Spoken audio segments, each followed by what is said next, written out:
Let's look at the value in life coaching. You're going to be bringing a lot of value to people. And first, we're going to look at the value that you're going to bring people in their business. Because let's face it, when you're hired as a life coach, someone's paying for you to come in there and do something. So in most cases, there'll be some business reason why you're hired. Very unlikely that you'll get a large percentage of clients who want to hire you for personal reasons. It will happen, but it's very unlikely that that will be the huge percentage. Odds are the majority of your clients are going to be business professionals of some sort, and there's some kind of business angle that they've hired you for. They're going to benefit financially somehow from what you do for them. So you should be bringing value to their business, and value to business usually is measured in money. The value that you'll bring, as you know already, is going to be measured in a number of ways, but unfortunately, the businesses you hire or the people who are business professionals who hire you are going to be looking at the bottom line. They're going to be looking at how much money you're bringing them in most cases. And the reality is that if you're not delivering, if the revenues are not going up, then you will not be a life coach for that business or that person for very long. So keep yourself sharp and make sure you're focused on what they are focused on. I always say look at the instrument panel. You know, like on an airplane, if there's fog or what have you, you look at the instrument panel to see how level you are, how high up you are, which way you're facing, and so forth. If you're looking at a different instrument panel than they are, let's say you're looking at how good you think they feel, and they're looking at how much money they're making, and they're feeling good, so you're happy, but they're not making money, so they're really planning on firing you. You need to start looking at the instrument panel that they are looking at, because that's all that matters. There's a good feeling you have, doesn't matter quite as much as what matters to them. If what matters to them is the good feeling, fine, go for the good feeling. But if what matters to them is the money, then be sure to focus on that. So when you're working on entrepreneurial and small business development, that's usually what you're focusing on. It's usually what's going on. They're focused on making more money over the long haul. Now, in many cases, they're interested in general efficiency that's going to contribute to monetary efficiency. So sometimes they just want everyone to get along, and they want you to come in there and help with that in more of a consulting capacity. But in most cases, if you're on the job, there's going to be a dollar amount that they're looking for you to increase. Let's look at career planning and development. When you are working with a business, career planning and development is going to come strongly into play.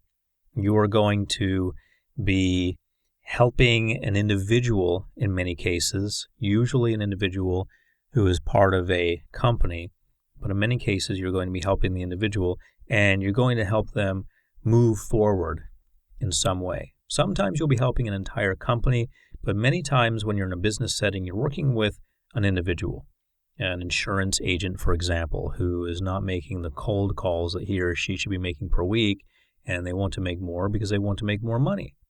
So that ties into career planning and development. What it's really called is getting them motivated to get up and make some phone calls, but it falls under the larger housing of career planning and development. You're helping them plan and develop their career in the sense that they are going to make more calls, they're going to make more money, they're going to advance themselves. They're planning on making new calls, planning on getting new clients, planning on making more money, and that is developing their career as well. Now, that's a very basic and simple example, but in many cases, that's what you'll be called in to do. You'll be called in to get Joe or Sally to just start making more calls, just start contacting more people, just start seeing more people, just getting organized, following through is a big area that you'll be called in to help with. Getting people to follow through, because many times people start things and they just don't follow through. And for me, that was revelation when I realized that as a hypnotherapist, I also needed to be a cheerleader of sorts. I needed to get people to follow through. It's one thing to say exercise, it's another thing to actually make sure they do it. So life coaching for me really kicked in when I realized that I need to get people to follow through. So that's all housed under that larger category of career planning and development.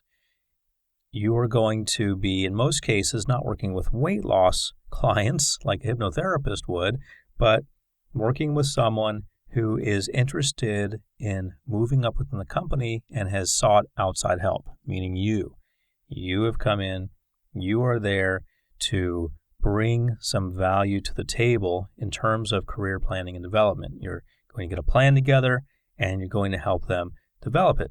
You're going to help them move forward. So keep in mind that that's generally what you're working under when you're working with a business. Motivation and time management. These are huge, huge, huge things that you will be doing a lot of. Motivation and time management. Trust me when I say that if these people could do it without you, they would. But they have found themselves in a situation where it's difficult for them to do it without you. It's difficult for them to get motivated and get excited about what's going on and see the future and see the possibilities. They've lost sight of that. They've lost sight of how all their actions are actually contributing to something great and wonderful. They've lost their motivation, or perhaps they never really had it. So you need to come in and give them motivation. And it's not just coming in and saying, hey, get up out of bed and do this and do that, because when I say you'll be down in the trenches, usually you won't be that far down. Usually you won't be with them when they're waking up in the morning. You may give them a call after you think they're up to make sure they're up, make sure they're doing the right thing and not spacing out or doing something else other than what they should be doing. But in most cases, you will be motivating them. You will be coming up with a plan that motivates them, perhaps creating a system of rewards that they can give themselves. In many cases, the people you work with will have tremendous assets. They will have a lot of money.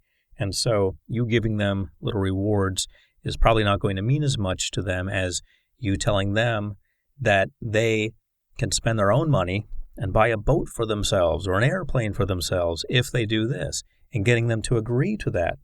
That becomes motivation. So it's not as if they're just going to go out and get these things whenever they want, even though they could. They are going to work the acquiring of those things into a motivation plan. And let's look at time management. You are going to find that the people you work with are probably some of the worst time managers that you can possibly imagine, and you're going to wonder how they ever got that far, how they ever got that position. How did they ever get hired by anyone? Because they're so poor at managing time.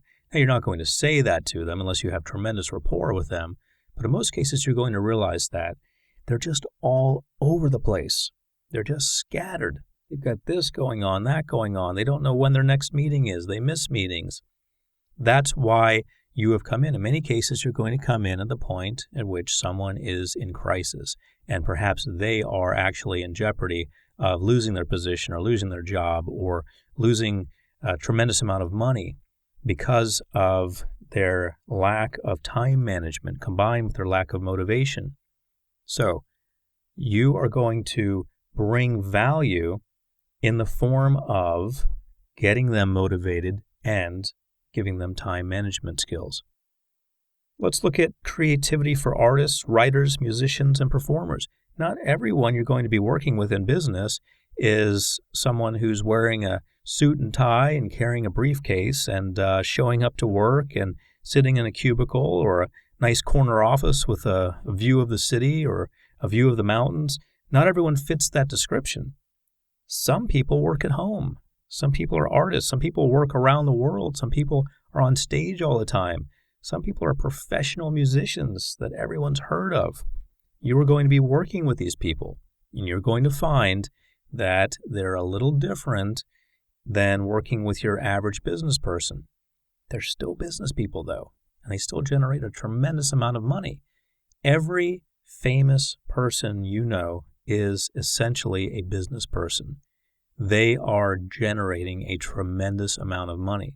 So whether they consider themselves to be in a business or not, they are. Other people are depending on them.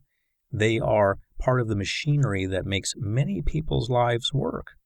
Without the artists, writers, musicians, and performers who are well-known and highly paid, a lot of people would be unemployed. People who go out there and they're out in front of the public and they're well-known are usually generating a tremendous amount of money. By the time everyone in the streets knows somebody's name, that person is usually generating a tremendous amount of money. However, as with any person involved in business, they can go astray. And you can bring value to them in the form of coaching. And when you bring value to them, realize that a lot of people benefit. When it's someone who is well known, then all their fans benefit, of course, if they write the next book because of you motivating them and getting them to manage their time. If they write the next book, a lot of people benefit from that. Or if a musician writes the next song, or a creative artist of any kind does the next thing, whatever it is, a lot of people win when your client wins.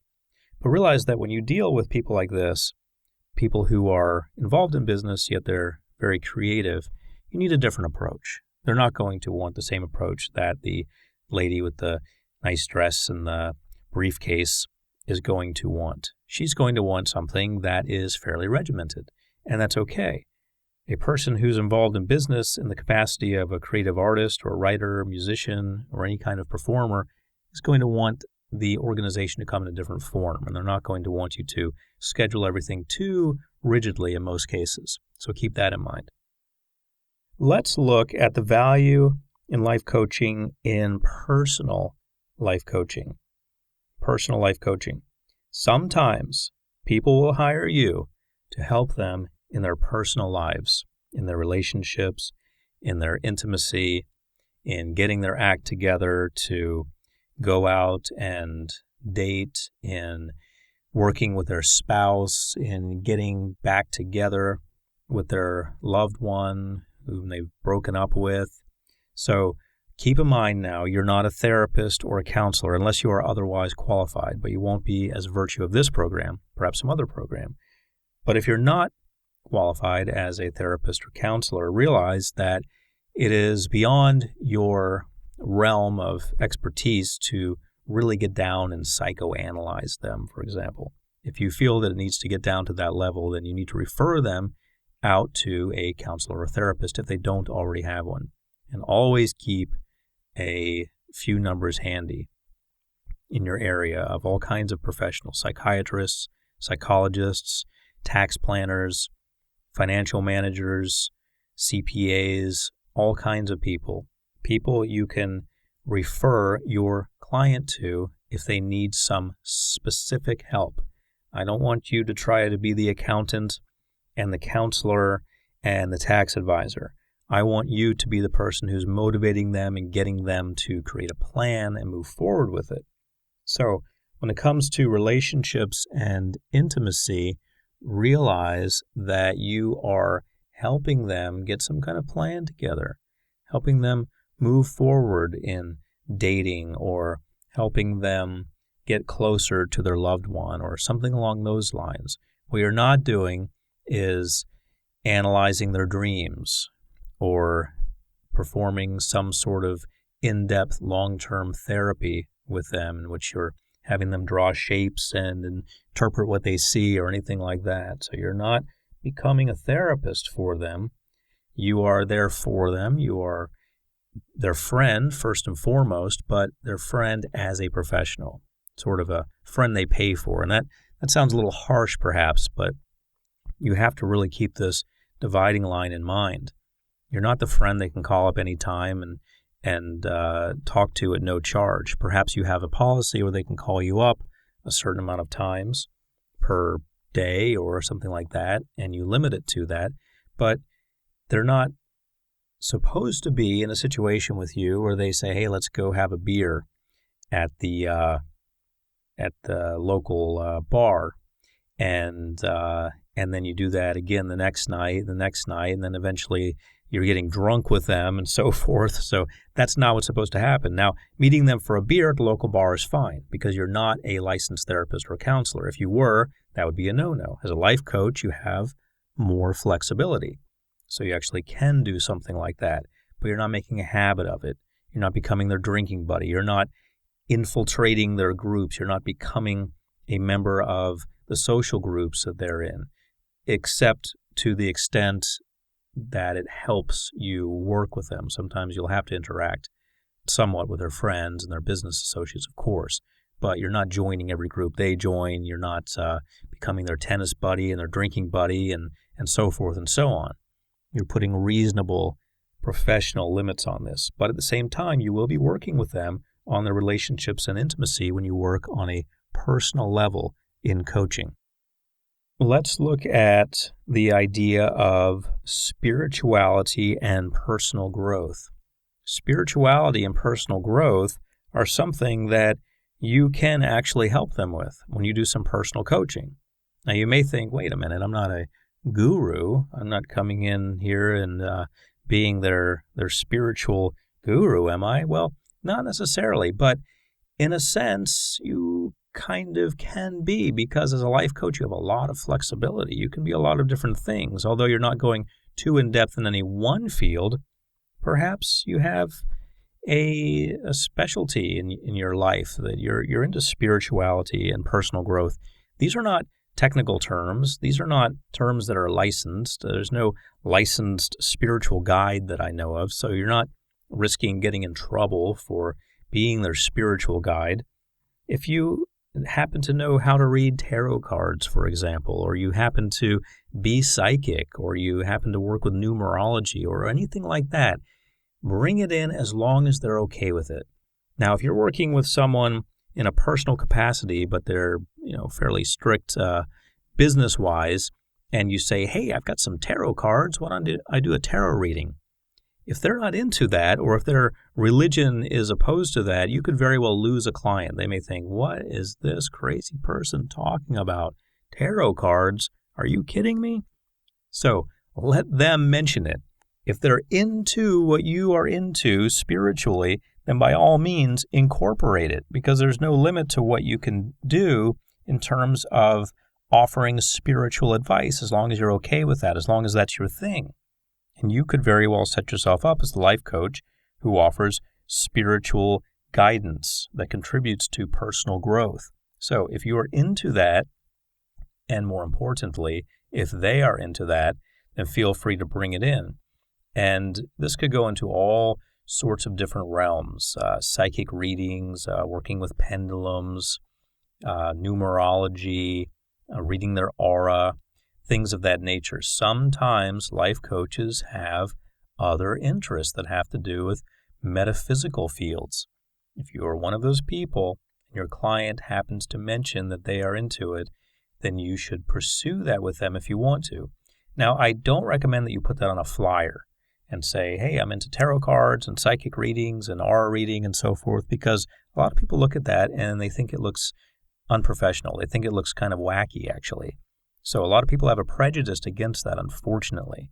So I wouldn't put that out there, but I would listen for what they say. If they're into it and you're into it, then go for it. Let's look at the value that you bring in life coaching, personal life coaching, when it comes to stress management and balance. These are huge topics also, just like time management and organization, getting people all organized and getting them together. Those things can be a challenge for people, and in many cases, you're going to find that that's the number one reason they hired you, but also stress management and balance. Sometimes people have a lot going on, and they just don't know where to put all the pieces. They've just got a bunch of balls they're trying to juggle, and it seems like all the balls are either up in the air or they've all fallen down. It never seems like there's a good flow. A good juggler can juggle a lot of balls, maybe 5 balls, 6 balls, who knows? I've seen jugglers juggle a lot of balls and a lot of different things. I've seen jugglers juggle chainsaws, in fact. So jugglers can juggle a lot.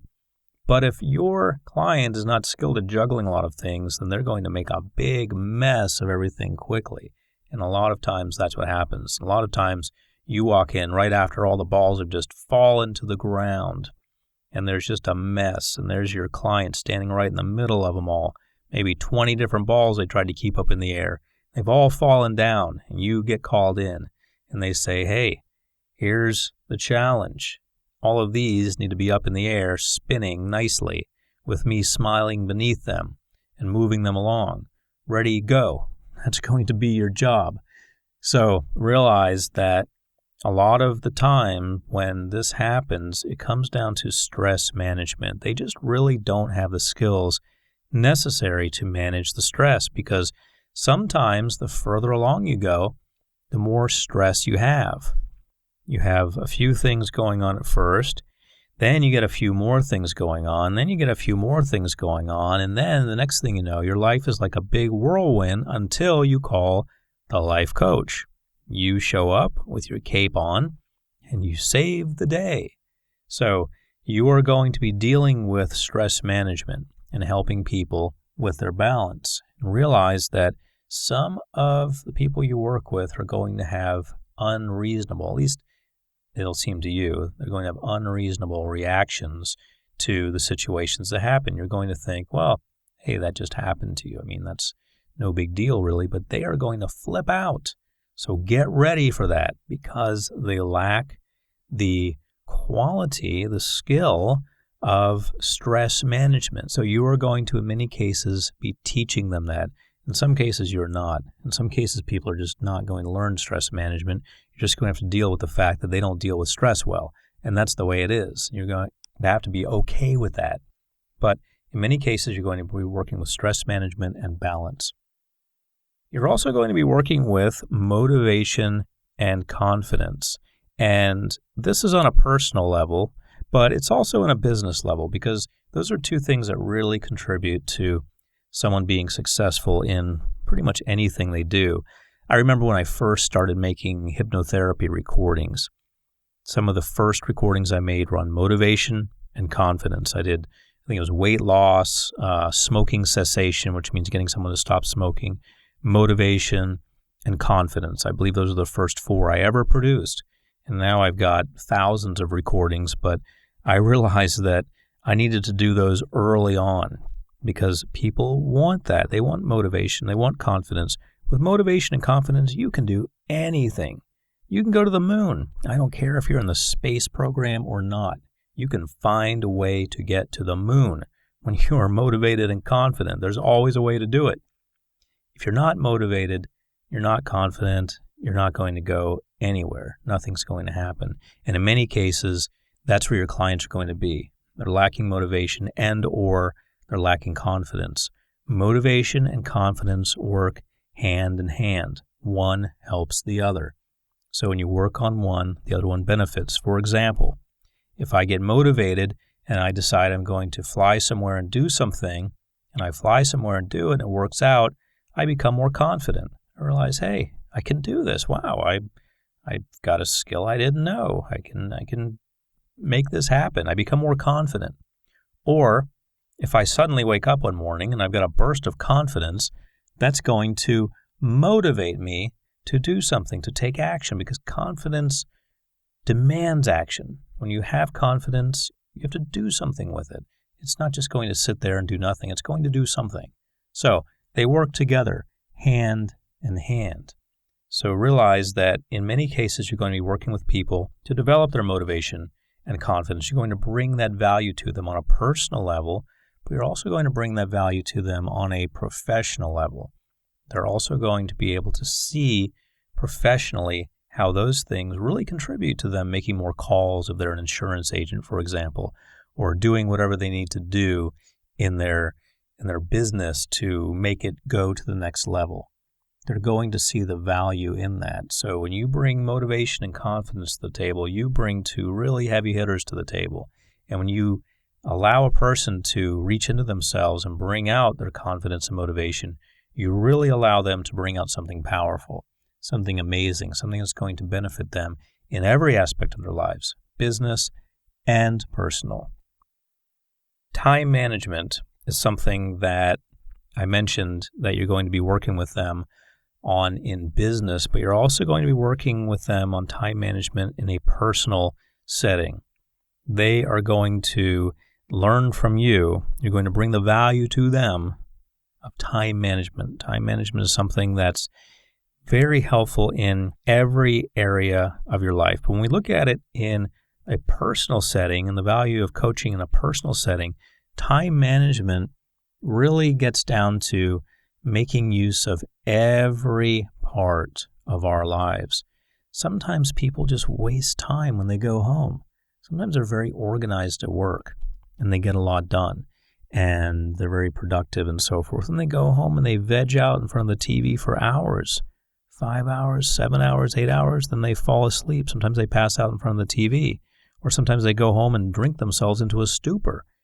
They're not managing their personal time very well. I'm not saying that they have to be doing something quote unquote productive every second of every day, but they should at least be compartmentalizing what's going on. For example, if they go home and they really don't want to do anything, that's fine. No one's going to make them do anything.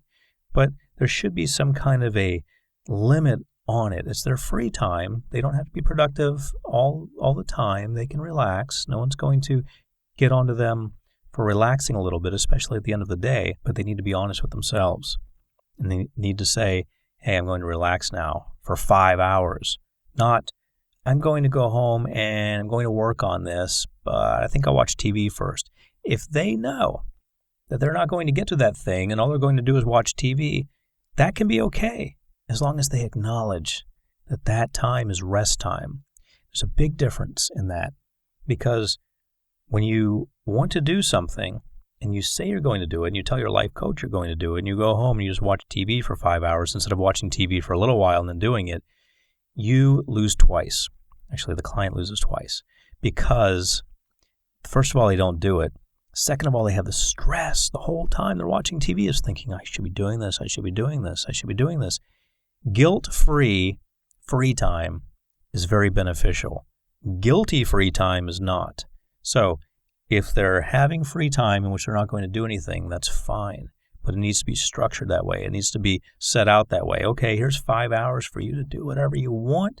You don't have to do anything. There's nothing due. You don't have to create anything or even think about anything if you don't want. All you have to do is whatever you want to do, or nothing at all. Ready, go. Okay, so that can be time management. They have stress-free playtime. Time management is very important in the personal life. Finances and budgeting. My goodness, you are going to come across this quite a bit.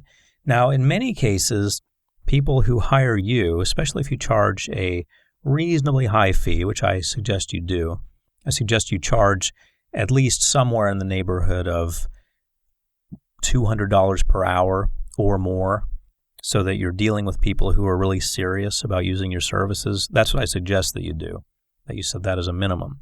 However, you will still, in many cases, be dealing with people who are just not good with money. They're not good with finances. They're not good with budgeting. They're not good with money in general. They'll waste money. And sometimes these things are huge. If people have a lot of money, then sometimes they'll buy boats that they don't need. Sometimes they'll buy houses that they don't need. Sometimes they'll buy things that depreciate quickly that they probably shouldn't have bought, and they're sabotaging themselves because they're just not good with money. They're not aware of how much money they're spending. So no matter what scale it's on, whether they're spending a little bit of money or a lot of money, if they are spending it and they don't want to spend it and it's actually hurting them in some way, then you can come in to help in that regard. And in many cases, you're going to find that people you deal with are really challenged when it comes to dealing with finances and budgeting, and they don't have much of a grasp on that, so you can really help them tremendously. One of the things I recommend that I've already told you is that you keep a list of professionals handy, professionals that you're going to refer them to. The reason for this is that you are not an expert in everything. If you happen to be an accountant or, better yet, a CPA, then that's great. If you're not, or if you don't want to be their accountant or CPA, then I suggest that you have one handy you can refer them out to. You can say, I'm not an expert with finances either, but Bill is, or Sally is, and here's their card, and you can call them, and they're going to help you get all this in order. When can you commit to doing that? So you get them to commit to doing that, but you're not part of the process. You're just the motivator. You're just the person who's getting them to do it. You're not the person who's going to be handling that for them, and that's okay. So in many cases, finances and budgeting can be dealt with in that way. You're going to get them to work with the person who's going to help them do it, the person who's going to organize them and get them moving forward. This is a key factor. In fact, failure to do this, if they need help with this, can cause you to lose your job, cause you to lose your position with them. You are hired as an outside contractor in many cases, and you are optional. So keep in mind always, I always focus on that, keep in mind what they are most interested in, and most of the time, they really need to get this part of their lives together. Health, aging, lifestyle, and self-care. You are going to come across these as well. You're going to be dealing with people who are getting older, or sometimes they have a physical ailment, or sometimes they just need some extra help dealing with the things that have to do with health and taking care of themselves and so forth. So this covers a lot of ground. Sometimes you'll be called to be a life coach for someone who has a disability of some sort, or sometimes a terminal illness, or sometimes just something that's really slowing them down health-wise. You're going to have to deal with that. You're going to have to be okay with that. Sometimes you're going to have to deal with elderly people, people who are having difficulty getting around because of their advanced age, because over time the body tends to break down. It's a normal process. But sometimes your very wealthy clients are actually some of your oldest clients, some of your clients who are the furthest along in age, that are furthest along in money, and they're the furthest along in age, and that's okay. But you are going to have to deal with that, so keep that in mind. You're going to bring value to their lives in terms of coaching them through that. And maybe that's not the main thing they want to work on. Maybe that's just something that's going on with them. They happen to have health problems, or they happen to be aging. And that's not even what they want help with, because perhaps they have a nurse for that. But it's part of the equation, part of what you are dealing with. So realize that. Sometimes you're going to have to get into the realm of self-care, meaning them caring for themselves. And sometimes this comes up in interesting ways. Sometimes, for example, they don't groom themselves properly. Sometimes they don't take proper care of themselves. They're just not really looking out for themselves. They're not dressing appropriately. They're not washing their hair. Perhaps they're not getting regularly scheduled haircuts or hairstylings. They're wearing clothes that are inappropriate or ineffective for certain situations. So in many cases, you're going to have to either call in a consultant or give the advice yourself. I don't necessarily think that when it comes to clothing, you need to call in a person who specializes in that, a consultant per se. However, you definitely can give them some pointers yourself. And if you don't have any fashion sense, which for me tends to be a challenge personally, so if you're like me and you don't have a whole lot of fashion sense, then you may want to call in some outside help, or at least ask a friend how to help them out. So realize that you can be of tremendous value in those areas. And finally, family and parenting. Many times, a person will call you in as a life coach when they're a divorced mother of 3 kids. Husband is gone. He has the kids part-time, so he's not completely out of the picture, but he's not in the household, and he's not anyone who you will be interacting with. And they need help organizing that. They've got a family, and they are parents, and those balls that they have to juggle, as I mentioned earlier, are just not staying up in the air for them. They've got a few kids, they've got some in-laws to deal with, they've got the ex to deal with, they've got bills to deal with, they've got perhaps a career to deal with, and you come in and you're expected to organize everything and get everything back up in the air and flowing properly.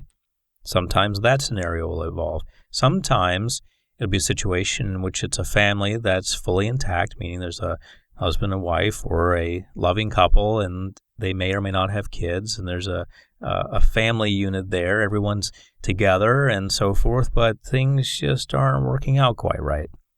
so-and-so's missing his soccer games, and the other kid's missing softball games, and one of the kids has failing grades, and the husband never seems to be able to get his work done at the office in time to see the soccer game, and the wife has a busy career as a pediatrician, and she has a lecture tour she's supposed to go on, but she doesn't think she's going to be able to do it because she's so far backed up writing the book that she's trying to write. So sometimes you get into a lot of very interesting issues when dealing with family and parenting that go way beyond what you may have ever thought possibly could go wrong in a family. But they've got all of these things that are kind of crumbling, and you're invited into the disaster that has happened, and your job is to sweep up everything and put all the furniture back in place and the spackling in the walls, so to speak, metaphorically speaking, of course, in their lives, and get everything functioning like it used to function. They're going to tell you how it used to be or how it ideally would look to them. And if they're both busy professionals, you can rest assured they're both going to be demanding. And that's okay. Demanding clients are kind of nice to work with because they keep you on your toes. Your job is to keep them on their toes. They, by virtue of paying you money, want to make sure that you stay on your toes. So everyone kind of gets on the same page when you have two very successful parents working together. They're both going to be your boss, and it gets kind of interesting, but there's a lot of energy there. So get excited and get ready to help people, to bring value to them in their business lives and their personal lives.